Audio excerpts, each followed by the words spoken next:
Welcome to the Brazil Scientific Mobility Program Academic Training Webinar Series. In this webinar, we will be giving you information on how to build a resume.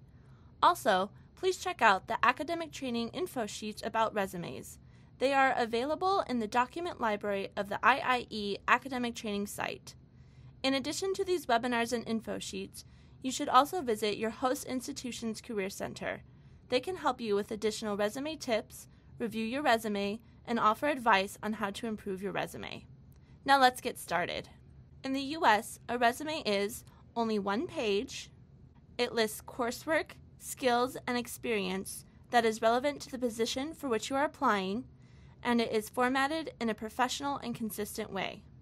Please note that a resume should not include any personal information other than your name, address, email, and phone number.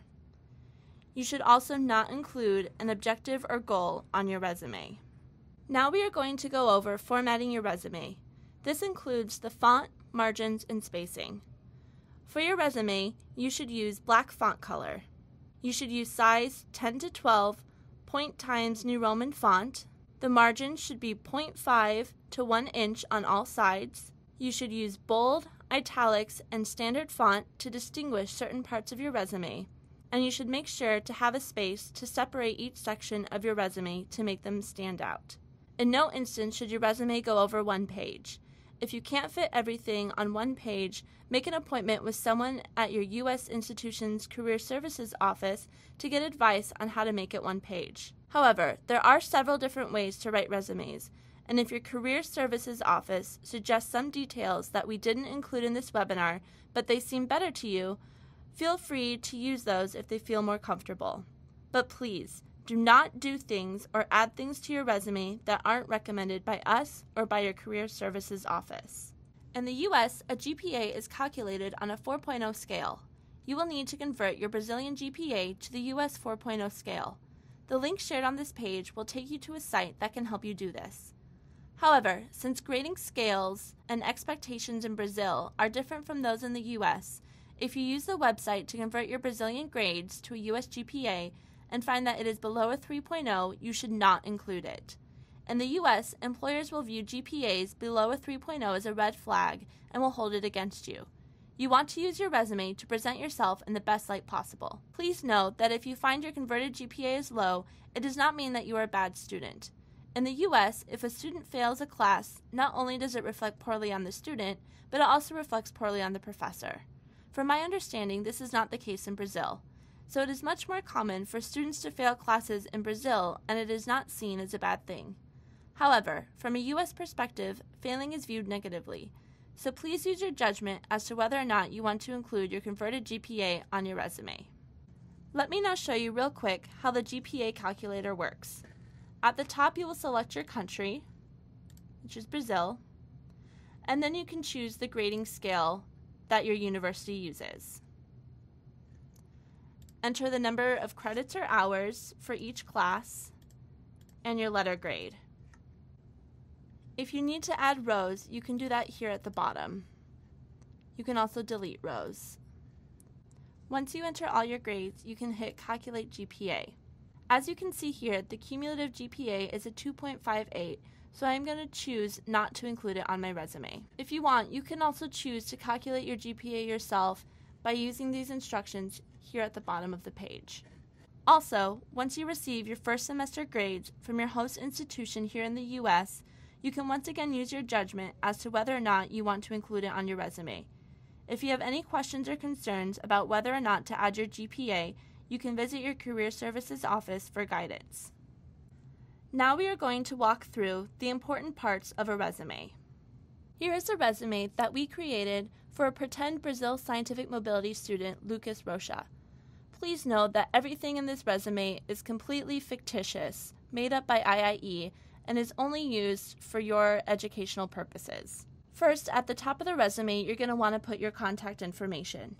Your contact information must include your name, your U.S. mailing address, phone number, and email. Please don't include any other personal information. You do not need to include an objective or statement of purpose on your resume. This information should instead be included in your cover letter. For more information about cover letters, please see the cover letter info sheet in the Academic Training website document library. Second, you should put an education section.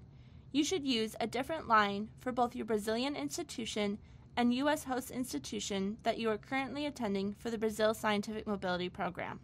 Also, if you attended an intensive English program in the summer or have any other degrees from technical schools or any other universities, you should include them as well.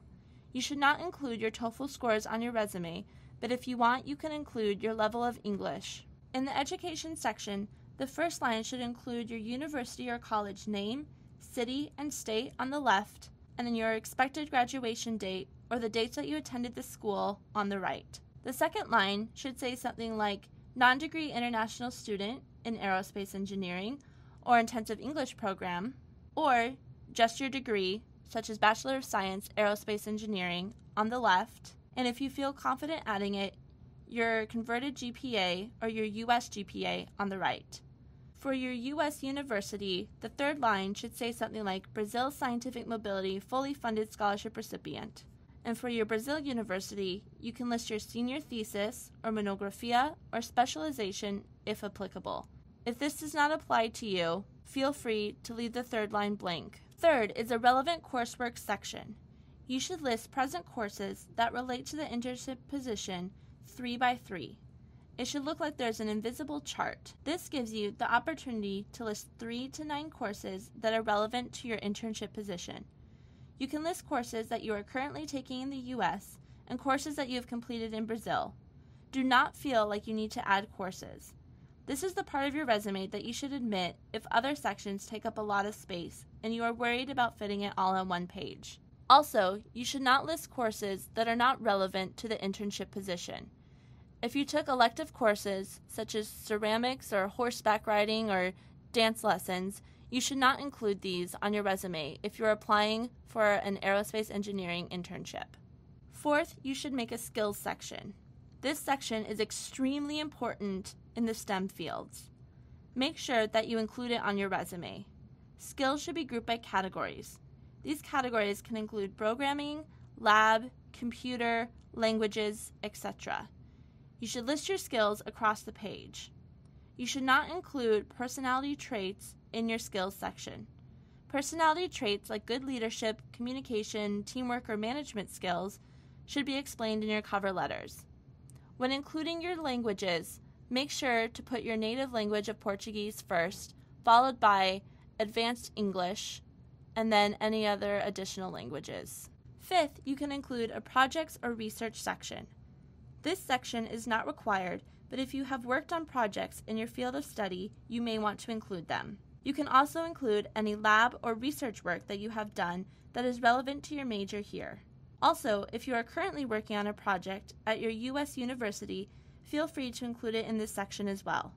Just make sure to list each one individually. List the project title, the school or institution where the research or project took place, and the dates that you worked on the project, research, or lab work. Underneath, you should use bullet points that give a brief but thorough explanation of the project and what you did. Sixth, you should include a professional experience section. If you have relevant experience, each experience should be listed. You can include relevant volunteer experience here, in addition to jobs or internships. On the first line, you should put the organization name, city, and state on the left, and the start and end date of that experience on the right. On the next line, you should put what your title was at the organization. Finally, underneath your title, you should include bullet points that give a brief but thorough explanation of the experience. You should make sure to start each bullet point with an action word that will really show off your skill set and impress future employers. If you don't have any relevant experience to include, don't panic. There are other components to your resume that will demonstrate that you are a desirable candidate, such as the coursework, skills, and additional information sections. Finally, you should include an additional information or experience section. If you have any additional activities, skills, experiences, publications, etc., that you feel are relevant to the position, you should list them here. Group them by categories and list them across the page. Make sure to include information about your work authorization status. Also, make sure to list your title and the organization and the dates when applicable. Here's an example of what not to include in your professional experience section. Lucas worked for a summer selling swimsuits on Copacabana Beach. While it was work experience, he found that it is not relevant for him as he's applying for an aerospace engineering internship. So he should not and did not include it on his resume. Now I'm going to go through some quick frequently asked questions about resumes. Question: could I change the sequence of things on my resume? Could I, for example, put the skills first? Answer: you can change the order of how things are listed on your resume. I would recommend that you keep the education section first and the additional information section last. Everything else, you can order it however you feel most comfortable. Also, we highly recommend that you visit your career services office to have someone look over your resume. If they recommend that you put your sections in a different sequence, feel free to listen to them and use their suggestions. Question: I have won some honors in events in high school. Should I include them in my resume? Answer: no. You should only include honors or activities that you have participated in throughout your university experience. Don't forget to include the dates and location and your title if applicable. Question: what kind of information about me should I put in my resume? Should I write a short paragraph answering questions like, who am I, or why should you hire me? Should I include an objective statement? Answer: the only personal information about yourself should be at the very top of your resume. We recommend that you do not include an objective statement or any other paragraph about yourself. Resumes should be concise, brief, and to the point. They are a summary of your education, work experience, credentials, and accomplishments. Employers want to be able to quickly review your resume to get a feel for your background, and they don't want to have to dig for information. You should use your cover letter to go more in depth about your experience and why you believe that you are the best person for the job. Again, please see the cover letter info sheet in the document library of the IIE Academic Training website. And now you have created your resume. As a final note, do not list references on your resume. These should be put in a separate document to be available upon request. Please see the Frequently Asked Questions section of the Academic Training Info Sheet Resume Guide that can be found on the Academic Training website for more information on how to properly prepare a reference list. And now you are ready to use your resume to apply for jobs. If you ever have any questions, feel free to write to brazilat@iie.org or visit your university's Career Center. Good luck!